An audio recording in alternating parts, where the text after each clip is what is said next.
Hello and welcome, I'm Kate Scribner, and today I'm going to be doing a review of Women Who Wrote, and this is an anthology of women who wrote in the 18th, 19th, and 20th century, and they're classic, and they're awesome, and I thought originally this was going to be biographies, but we do have short biographies throughout, but we actually have a lot of selection of short stories and poems by these authors, and they were wonderful. I really enjoyed getting to know about them, even authors that I knew very well. I learned different aspects of them, and I also got to know a lot more about authors that I didn't know, and they do a good job of taking ubiquitous authors and revealing more of their lesser known works, and also taking authors that were not talked about in the canon because of their race or sexuality. And I really enjoyed seeing the different kinds of stories we had here. We had ghost stories and children's stories.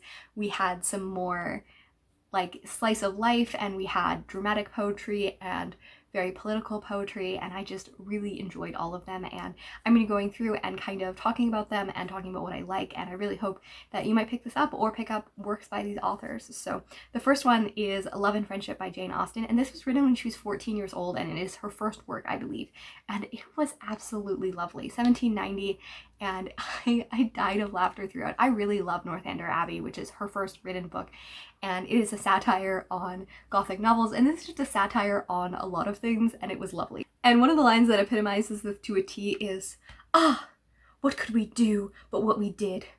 We sighed and fainted in the sofa."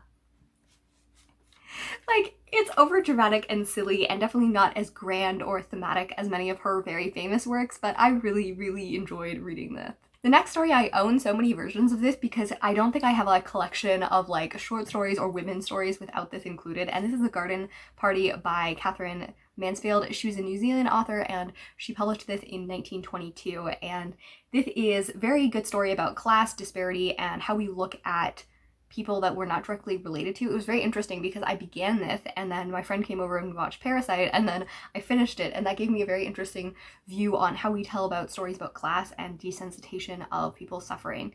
And yeah, I enjoyed it. I reread it from when I'd read it in 2018, I think, and yeah, I definitely got a lot more from it. It isn't like, I don't know, it isn't my favorite story of all time, but I did enjoy it.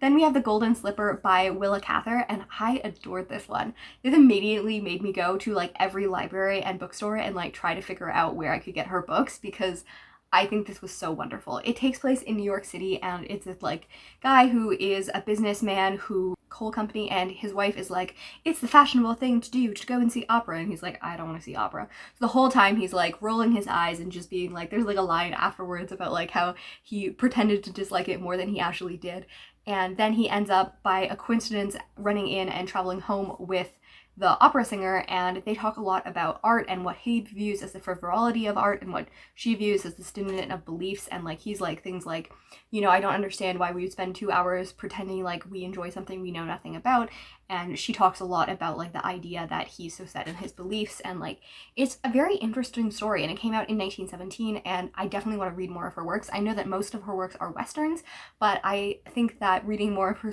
books that takes place in the city would also be really cool. The only selection I just really didn't like was Louisa Mae Elkot's version, and this was her selection from her very first published thing when she was 22 in 1854, and it is dedicated to Ralph Waldo Emerson's daughter, and it is a collection of stories that are like fairy, and we have particularly Little Lily Bell and Thistledown, as well as Little Annie's Dream and / the Fairy Flower. And these just did not work for me at all.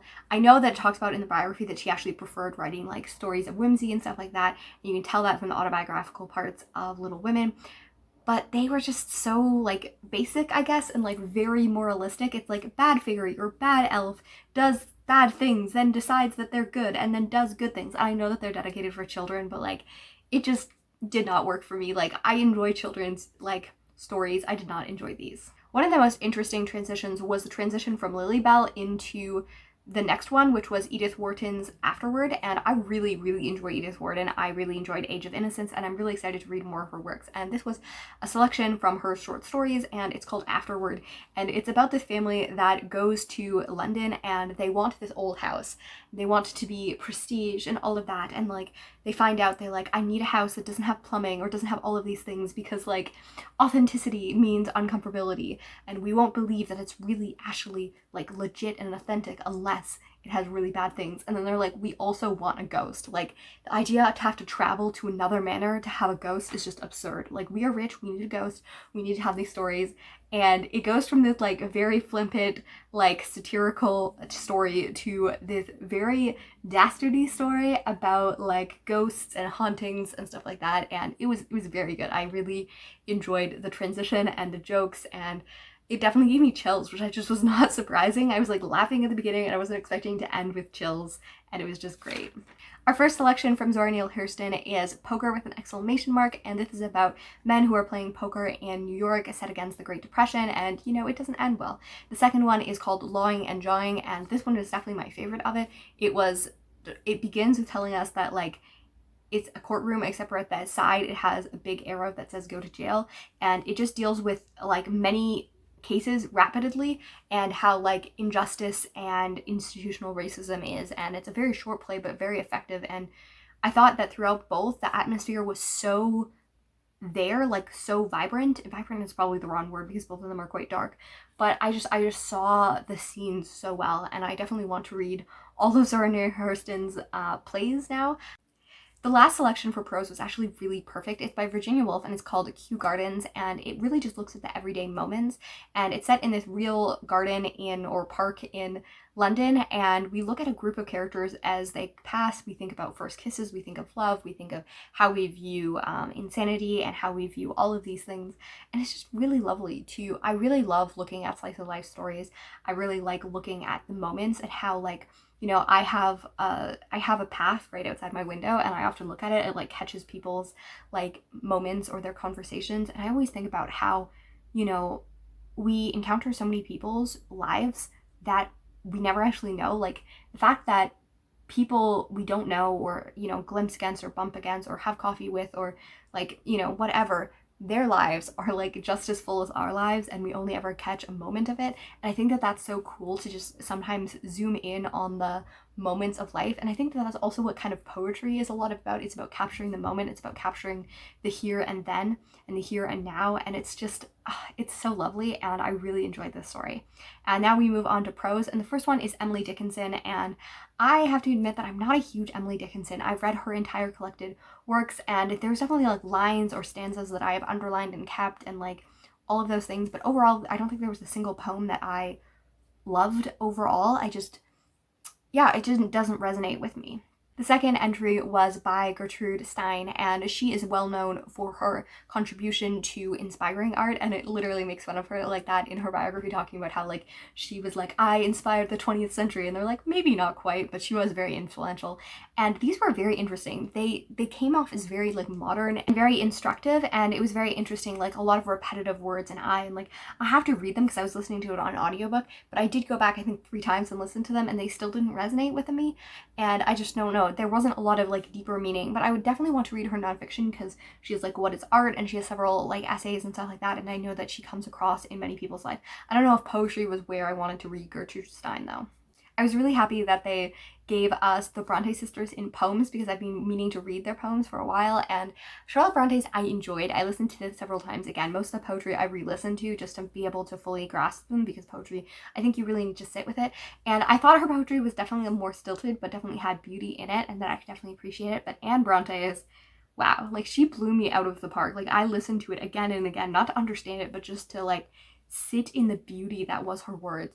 They flowed together so well, so beautifully. Like they really they brought tears to my eyes, and I thought they were just so miraculously well done. Like I don't know, especially interesting too. Like I thought that I liked Charlotte's, but I was like, I'm not completely convinced. And then like to have Anne's right side by side. They also talked about Anne very similarly to how they talked about Emily Dickinson, and how even though both of them are kind of known as more reclusive, they were actually very widely talkative in their smaller groups and in their correspondence, which shows that they actually weren't these quiet, demure people. They had great inner lives. They just didn't necessarily want to share it with everyone, which is a very interesting way that we view strength in women. Frances Ellen Watkins Harper was born in 1825 as a free woman in the North, and she became the first woman of Black ancestry to publish in the United States. And her poems are fire. I want to read her whole collection, and I was so sad that my library doesn't have it, the bookstore doesn't have it, which, you know, in the biography it talks about specifically how they want to talk about her because a lot of women of color were erased from narratives and aren't talked about in canon, despite the fact that they had really good poetry and continue to have really good poetry. So I wanted to read a selection from her because I think that this is the best way to do it, and it's called The Bible's Defense of Slavery. Bring not to God's majestic throne a mockery of praise, a reverent man whose light should be the guide of age and youth. Brings to the shrine of slavery the sacrifice of truth. Like, she's just fire. And she also has one about writing and like reading and how like education is kept from people who are oppressed in order to keep them oppressed and actually knowing the truth. And yeah, she is a poet I think that everyone should read. Even if you don't like poetry, like, that is beautiful and political and important and all of those things. Next, we had Edna St. Vincent Millay, and this is the only poet that I knew absolutely nothing about going into it, and I really, really liked her work. She was very funny and great, and it talks about in her biography about the fact that, like, she originally published under Vincent Millay, and they, like, referred to her as a he, and she was like, nope, I might like the name Vincent, but I'm not sacrificing my femininity, and I adore that. Her husband was a self-proclaimed feminist, and he, like, stayed at home to, like, take care of the children so she could write, and I don't know, I just love them. They were very, like, honest and very flippant and very funny, and, like, she talked about a lot about love in her relationship, and she was bisexual, and just, like, all of these things that were just, like, you know, it wasn't, like, maybe the deepest thing, but it was just very lovely to read and very fun, and I definitely want to read more of her poetry as well. Then we have Elizabeth Barrett Browning, and we talk about in the biography about the fact that, you know, we often underhype how important she is because of the fact that a lot of women after were much more revolutionary. But, like, this woman was fire, and she loved Mary Shelley's mother, and this is Mary Wollstonecraft, and she just was, like, you know, the vindication of the rights of women. And Elizabeth Browning, like, you know, had to fight and fight and fight to publish and to have the ability to, she was educated by her family, but she wasn't actually allowed to use her education. Even though she wrote love poems, the idea of a woman taking charge and actually declaring her love is revolutionary.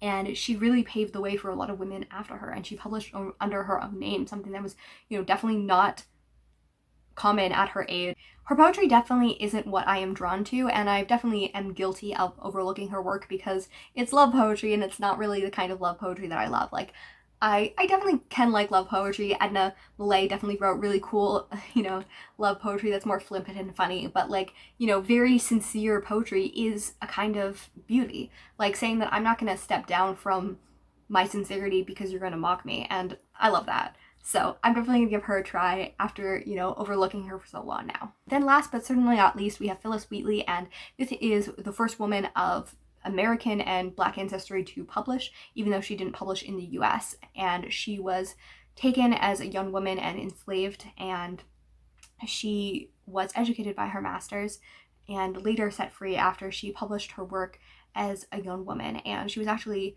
put on trial because they didn't actually believe that she could write. And I had read some of her poetry before, and it is very biblical and is very more in a very formal style, and it's not super mine. I need a little bit more emotion, but I think that her place in history is still really, really important, and for us to talk about her. It was also interesting to see her poetry compared to Frances Ellen Watkins Harper, and how, even though they're only born 50 years apart and published both around the age of 20, how their writing changed and how the view of being able to speak out about things changed even in that short amount of time. So I really enjoyed all of these authors, and I really enjoyed reading their works, and I hope that you pick up one of their works. Let me know if you read any of these authors, if you read any other classic novels and authors that are women. And my big question of the day is, what person or author do you really think is missing from the canon? Who do you think should be elevated to classic author that everyone should read but people definitely overlook?